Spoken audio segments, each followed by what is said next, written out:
اعوذ باللہ من الشیطان الرجیم بسم اللہ الرحمن الرحیم السلام علیکم ورحمۃ اللہ وبرکاتہ۔ لسنرز اینڈ ویورز، آپ سن رہے ہیں اور دیکھ رہے ہیں ہماری آج کی ویڈیو۔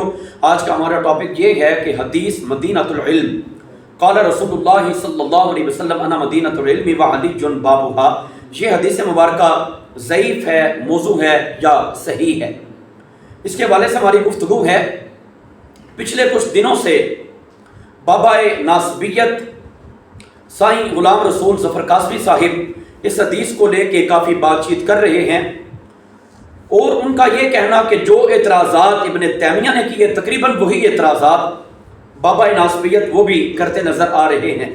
سب سے پہلے اس حدیث کے اوپر ابن تیمیہ کا یہ اعتراض ہے کہ اگرچہ اس حدیث مبارک کو انا مدینۃ العلم وعلی بابھا، کہ میں علم کا شہر ہوں، علی اس کا دروازہ ہے، اس حدیث کو اگرچہ ترمذی نے روایت کیا، لیکن ابن تیمیہ کہتا ہے مگر ابن جوزی نے اس حدیث کے سب طرق کو موضوع اور بناوٹی قرار دیا ہے۔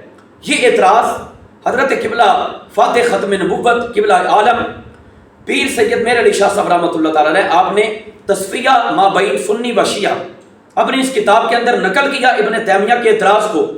آگے جواب دیتے ہوئے فرماتے ہیں اس حدیث کی تصحیح من جملہ حفاظ اعلام یحییٰ ابن معین نے کی ہے، جن کے معاصر عالیہ اور مفاخر غالیہ کو نہ صرف اعاظم محققین اصحاب رجال نے ذکر کیا ہے، بلکہ خود ابن تیمیہ بھی اپنی اسی منہاج السنہ میں ان کا ذکر کرتے ہیں اور ان کو ازرو صداقت، دیانت اور امانت اور جرح و تعدیل کے اعظم الناس شمار کرتے ہیں۔ یعنی یحییٰ ابن معین جو اس حدیث کو روایت کرنے والے، اس کی جرح قدح کرنے والے، ان کو ابن تیمیہ خود بھی یہ کہتا ہے کہ یہ تو اعظم الناس ہیں، جرح و تعدیل کے اعتبار سے صداقت ان کی بہت بلند ہے، دیانت بہت بلند ہے۔ آگے چل کے کہتے ہیں کہ یہ تمام وہ بڑے بڑے لوگ جن کا نام محبت اور عقیدت سے لیا جاتا ہے، وہ اسماء الرجال کی کچھ کتابیں، کچھ نام، ان یحییٰ بن سعید قطان و علی بن المدینی و احمد بن حنبلہ و یحییٰ بن معین والبخاری و مسلم و ابی زرعۃ و ابی حاتم والنسائی والترمذی و ابی احمد بن عدی و ابی حاتم بن حبان و ابی الفتح الازدی والدارقطنی وغیرہم، کہ یہ تمام کے تمام وہ لوگ ہیں جن کا ثقہ ثبت ہونا ثابت ہے۔ ان میں حضرت امام ترمذی کا بھی نام ہے، ان میں یحییٰ ابن سعید قطان کا بھی نام ہے، ان میں یحییٰ ابن معین کا بھی نام ہے، امام بخاری و مسلم کے بھی نام ہیں۔ اب یہ اپنی کتاب منہاج السنت کے اندر خود لکھ رہا ہے ابن تیمیہ کہ ترمذی وہ میرے نزدیک بالکل صحیح ہیں، ثقہ ہیں، ثبت ہیں۔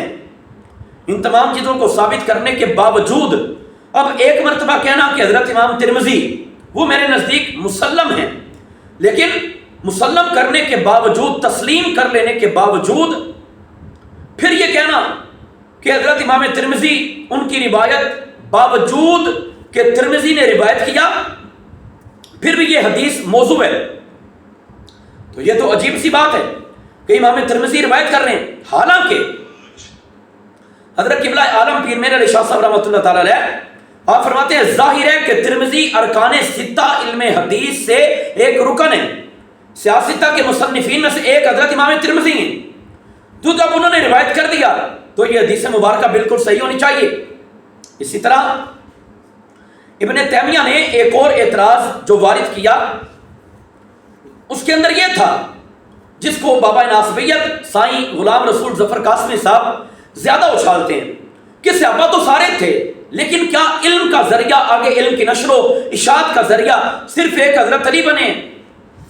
یہ اعتراض کرتے ہوئے حضرت پیر میر علی شاہ صاحب رحمۃ اللہ تعالی علیہ آپ جواب دیتے ہیں ابن تیمیہ نے جو یہ اعتراض کیا ہے کہ صرف ایک ہی بندہ علم کی نشر و اشاعت کا ذریعہ کیسے بنا، آپ جواب دیتے ہیں ابن تیمیہ کی یہی دلیل معاذ اللہ انکار نبوت پر بھی قائم ہو سکتی ہے۔ مثلا کہا جا سکتا ہے کہ خداوند عالم چونکہ علیم ہے اور اس کے لیے علم شرائع اور احکام ثابت، اس علم کو ہر زمانہ میں ایک شخص اس طریق پر نہیں پہنچا سکتا کہ لوگوں کو علم یقینی حاصل ہو. یعنی اللہ تعالیٰ تو علام الغیوب ہے ذاتی حقیقی طور پہ. تو صرف حضرت امام الانبیاء صلی اللہ علیہ وسلم اللہ کے علم کو یقینی طور پر لوگوں تک کیسے پہنچا سکتے ہیں؟ لہٰذا ہر زمانہ میں متعدد انبیاء کا ہونا ضروری ہے.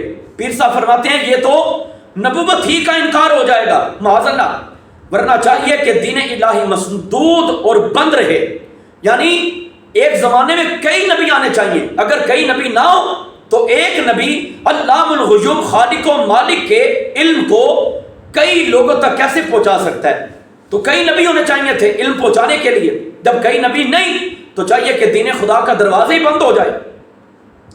حضرت پھر میرے علی شاہ صاحب رحمۃ اللہ تعالی علیہ آپ نے بڑے واضح انداز میں بڑی محبت کے ساتھ بڑے نفیس پیرائے کے اندر ان تمام چیزوں کے جوابات ارشاد فرمائے، اور ساتھ ساتھ یہ بھی فرماتے ہیں کہ یہ جو حدیث مبارک ہے، اس حدیث مبارک میں علامہ جمال الدین زرندی اپنی کتاب نظم الدرر کے اندر لکھتے ہیں فضیلۃ اخری اعترف بها الاصحاب وابتهجوا وسلكوا طریق الوفاق وانتهجوا.